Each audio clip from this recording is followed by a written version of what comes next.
Good morning to everyone. In this tutorial, we are going to discuss about eigenvalues and stability analysis. Here, eigenvalues are nothing but the roots of characteristic equation. Now, by using these eigenvalues, we are going to analyze the given system. That is, given system is stable system or unstable system. This is very simple and very small concept. Coming to concept of eigenvalues, here eigenvalues are nothing but the roots of characteristic equation. Here characteristic equation is nothing but the equation obtained by equating the denominator of a transfer function to 0. That is this one. By equating denominator of a transfer function to 0, we'll get one equation. That equation is called characteristic equation. The roots of this characteristic equation are called eigenvalues. Otherwise, we can consider one more statement for eigenvalues. That is the poles of transfer function also called as eigenvalues. Here, pole is nothing but the root of a denominator of transfer function. That is nothing but same concept. By equating the denominator to 0, we will get some values for s. Those values are nothing but poles. Here, these poles also known as eigenvalues. This is the formula for transfer function, that is g of s by 1 plus g of s into h of s. Now this one is the denominator of a transfer function and this one is the numerator of a transfer function. Now by equating this denominator to 0, we'll get one equation. That equation is called characteristic equation. That is denominator is equal to 0. That is 1 plus g of s into h of s is equal to 0. Now the roots of this characteristic equation are the eigenvalues in case of transfer function approach. Similarly, we know formula for transfer function in state space approach. That is transfer function y of s by u of s is equal to c into si minus a whole inverse into b plus d. Here we can take this one, that is si minus a whole inverse is nothing but adjoint of si minus a by determinant of si minus a, that is c into adjoint of si minus a by determinant of si minus a into b plus d. Now take LCM. By taking LCM, we are getting c into adjoint of si minus a into b plus d into determinant of si minus a by determinant of si minus a. This is the overall expression for transfer function in state space approach.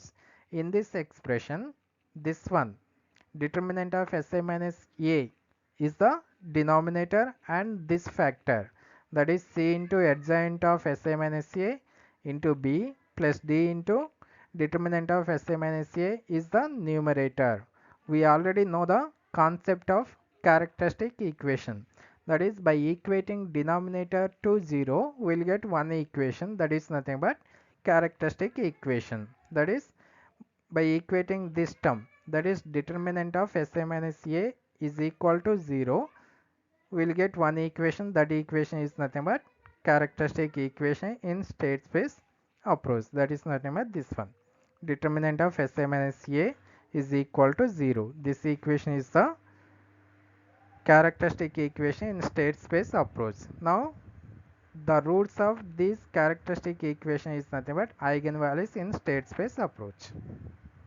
From the above analysis, we can conclude that eigenvalues are same as the poles of closed loop transfer function. This is one of the objective bit.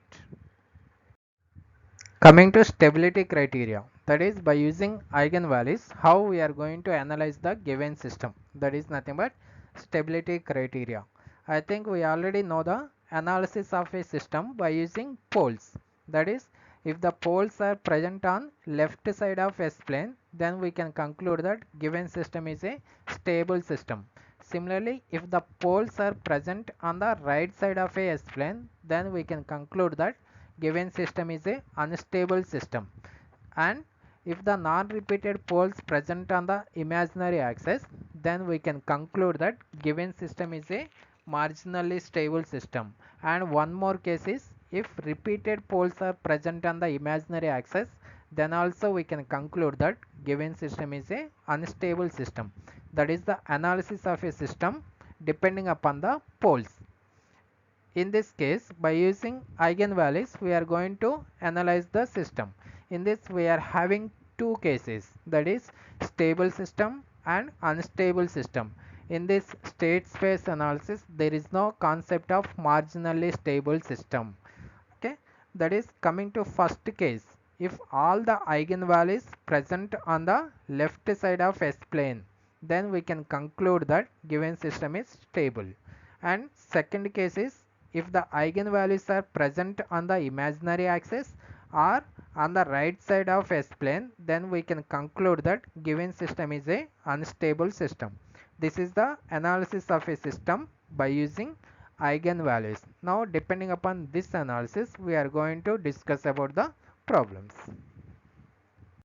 Now consider the problem depending upon the concept of eigenvalues and stability analysis. Coming to first problem, find the eigenvalues and stability of a system which is having the system matrix. Here system matrix A is given as matrix 0 1 0 0 0 1 minus 6 minus 11 minus 6. Now by using this matrix we are going to find out the eigenvalues. Depending upon location of these eigenvalues, we are going to analyze the stability of a system, that is stable or unstable system. We already know the characteristic equation in case of state space approach, that is determinant of Si minus A is equal to 0. Just substitute the given system matrix as well as identity matrix in the characteristic equation. Then we will get the eigenvalues. Here I is the unity matrix. The order of this unity matrix is depends upon the order of a system matrix A. Here system matrix is the 3 by 3 matrix. So we have to consider identity matrix of the order 3 by 3. That is we are considering this matrix. This is the identity matrix and this is the system matrix. That is determinant of Si minus A is equal to determinant of S into identity matrix, that is 1 0 0 0 1 0 0 0 1 minus matrix A, that is 0 1 0 0 0 1 minus 6 minus 11 minus 6. Now multiply this identity matrix with S, then we are getting this one, that is determinant of S 0 0 0 S 0 and S into 0 0 S into 0 0 S into 1 is S minus same as system matrix. Now by using matrix subtraction, simplify these two matrices, that is S minus 0 S, that is 0 minus 1 minus 1 0 minus 0 0. Similarly 0 minus 0 is 0, S minus 0 is S, 0 minus 1 is minus 1. Similarly 0 minus minus 6 is plus 6, 0 minus minus 11, that is plus 11, S minus minus 6, that is S plus 6. Now find out the determinant of this matrix. Determinant of this matrix is this one, that is S into this element into S into S plus 6, that is this one, minus 11 into minus 1, this one, minus into minus plus into 1, that is plus 1 into 0 into S plus 6 minus 6 into minus 1, this one, plus 0 into something is 0. By simplifying this one, that is S into S plus 6, that is S square plus 6S minus into minus plus 11. Here this term becomes 0. Here minus into minus plus 6. Okay, by multiplying this entire thing with S, we are getting this equation, that is S cube plus 6 S square plus 11S plus 6. By simplifying this third order equation, we are getting eigenvalues are minus 1, minus 2, minus 3. Now indicate the eigenvalues on the S plane. S-plane consisting of real axis as well as imaginary axis. Eigenvalues are -1, -2 and -3. Now indicate these three eigenvalues on the S-plane. That is, first eigenvalue is -1, that is this one is the first eigenvalue, second one is -2 and third one is the -3. If we observe the eigenvalues, all the eigenvalues are present on the left side of S-plane. So we can conclude that given system is a stable system. This is the procedure for obtaining the eigenvalue and finding the stability of a system by using eigenvalues. In this tutorial, we discussed about concept of eigenvalues and finding the stability of a system by using those eigenvalues. In the next tutorial, we are going to discuss about previous JNTU problems on the concept of controllability, observability, eigenvalues and stability analysis by using those eigenvalues. Thank you.